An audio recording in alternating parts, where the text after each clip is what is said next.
Há alguns anos, em uma cidadezinha do interior, um jovem que morava com sua avó tinha o mau hábito de comer demais. Sua avó era uma ótima cozinheira e sempre fazia o que seu neto pedia. Porém, uma certa noite, o garoto exagerou. Pão de queijo, lasanha, linguiça, toucinho, tutu, carne moída, um atrás do outro, era devorado pelo moleque esfomeado. Aquilo preocupou sua avó, que lhe disse: "Controle-se, meu filho, ou a pisadeira pode vir lhe visitar à noite." "Ah, avó, isso é coisa de gente velha", ele respondeu enquanto mastigava um pão de queijo. Humilhar sua própria avó foi o seu primeiro erro. O seu segundo erro foi deixar a janela aberta quando foi se deitar para dormir. No meio da noite, ele acordou com a boca seca. Tentou alcançar o copo d'água, mas seu braço não respondia. Nem seu outro braço e nem suas pernas estavam se movendo. Ele estava sofrendo com o que é conhecido como paralisia do sono, um fenômeno frequente naqueles que comem demais à noite. Mas o pior ainda estava por vir. Uma mão velha e decrépita apareceu na janela. Logo depois, a cabeça de uma velha deformada e completamente desfigurada. Ela abria a boca e fazia um ruído baixo. Ela foi entrando lentamente e flutuou até pôr os 2 pés sob a pança cheia do garoto. Os olhos do garoto se arregalaram e seu coração acelerou. No dia seguinte, seu corpo foi encontrado por sua avó. O legista determinou parada cardiorrespiratória por complicações digestivas, mas sua velha avó sabe que ele foi morto, vítima daquela velha decrépita, vítima da pisadeira.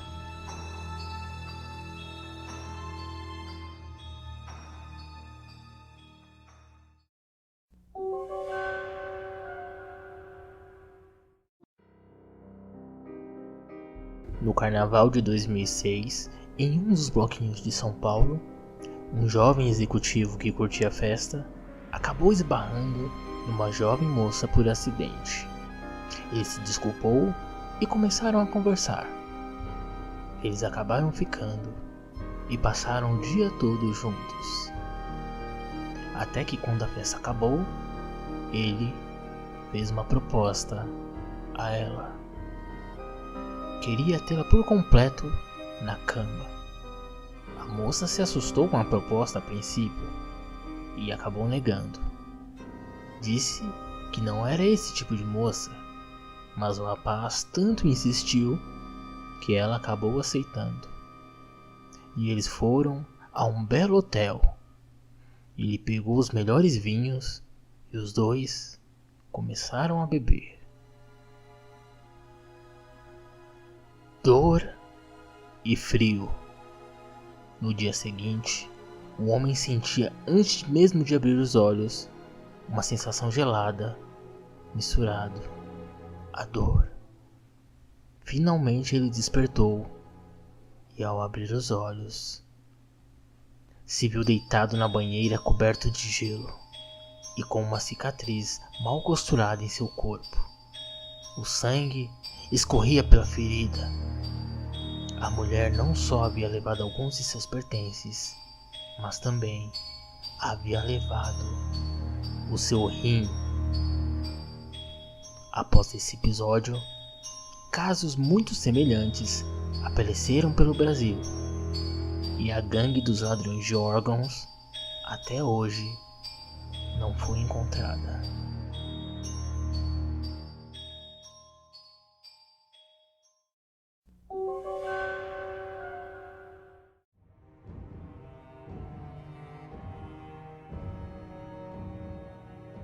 Em 1995, era comum em frente a algumas escolas do estado de São Paulo, uma Kombi branca estacionada em frente aos colégios. Nela, palhaços e uma bailarina distribuíam doces e faziam a alegria da criançada. Os pais e mães que passavam e viam aquilo não desconfiavam. Achavam que poderia se tratar de alguma ONG ou de algum circo que estava se promovendo na região. Porém, tudo isso mudou quando uma garota desapareceu na cidade de Carapicuíba no mês de maio. Ela costumava voltar sozinha para casa, mas após sair da escola, nunca mais foi vista. Após o sumiço da garota, as pessoas que frequentavam a escola repararam que a Kombi que costumava ficar na frente do colégio nunca mais tinha sido vista. Os boatos se espalharam de forma rápida. A população da Grande São Paulo ficou apreensiva e os jornais começaram a publicar diversos relatos de pessoas que haviam avistado a tal Kombi branca. Uma semana depois, uma nova criança desapareceu na cidade de Osasco. Os moradores do bairro já não tinham mais dúvidas. O bando do palhaço a havia raptado. A polícia então começou uma caçada. Investigou todos os circos da região. Questionou cada palhaço que costumava frequentar as regiões próximas às escolas. Mas não encontravam absolutamente nada. Por fim, a polícia encerrou o caso e noticiou oficialmente que tudo aquilo não passava de um boato que havia sido inventado por alguém. Porém, a versão contada por moradores da região é que no dia 5 de junho de 1995, a polícia recebeu uma chamada anônima. Nela, dizia que havia uma Kombi branca abandonada em uma chácara a alguns quilômetros dali. Os policiais foram até o local. A Kombi havia sido abandonada e a residência aparentemente estava vazia. No entanto, ao abrirem a porta, se depararam com uma cena chocante.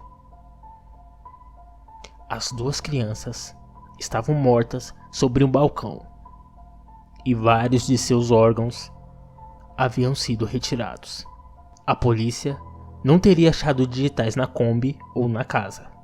Até hoje, ninguém sabe dizer se eram traficantes de órgãos, psicopatas ou se tudo realmente não passou somente de um boato. No entanto, ainda nos dias de hoje, a polícia costuma receber chamadas informando sobre uma Kombi branca com alguns palhaços e uma bailarina, que passa de cidade em cidade distribuindo doces. Pelo sim e pelo não, caso aviste uma Kombi branca com esses dois personagens, é melhor esconder seus filhos. Pode ser o bando do palhaço.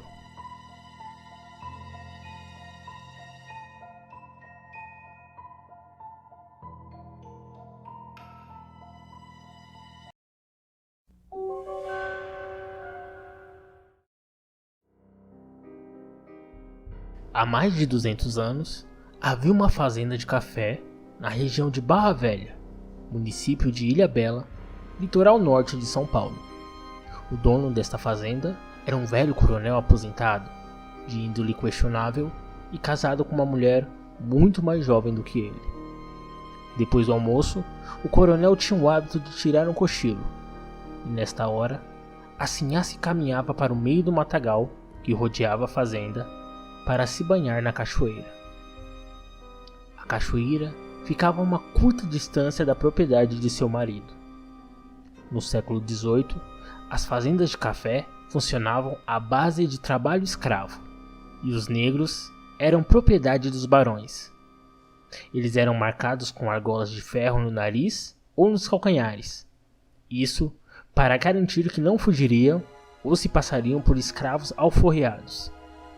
E eis que um dos escravos da fazenda a qual nos referíamos encontrava-se justamente próximo à cachoeira quando a sinhá se aproximou para o seu banho. ela tirou a roupa e, completamente nua, pôs-se a se refrescar debaixo da água. Tomado de desejo, e após um tempo observando aquela bela mulher se banhando, o escravo não aguentou e se revelou perante a Sinhá, e sem dizer uma só palavra, avançou em sua direção e abusou dela. Saciou-se de seu desejo à força, contra a vontade da Sinhá. Quando ela colocava roupa para ir embora, chorando e muito assustada, foi que o escravo se deu conta do que havia feito. Temendo um castigo mais duro do seu cruel senhor, pegou um pedaço de pau, bateu com toda a força na cabeça da Sinhá. O golpe pegou pelas costas e acabou perfurando seu crânio. O escravo empurrou o corpo da Sinhá para a água e fugiu mata adentro, com medo de ser descoberto pelo coronel. Ele jamais foi visto novamente. O corpo desapareceu na cachoeira e nenhum vestígio da Sinhá foi encontrado. Hoje, dizem que os que ousam se banhar naquela cachoeira escutam os gritos e as súplicas da Sinhá desesperada. Ela chora e pede por socorro. Dizem também que é possível escutar o escravo, que apesar de continuar desaparecido, parece continuar vivendo na mata próxima à cachoeira.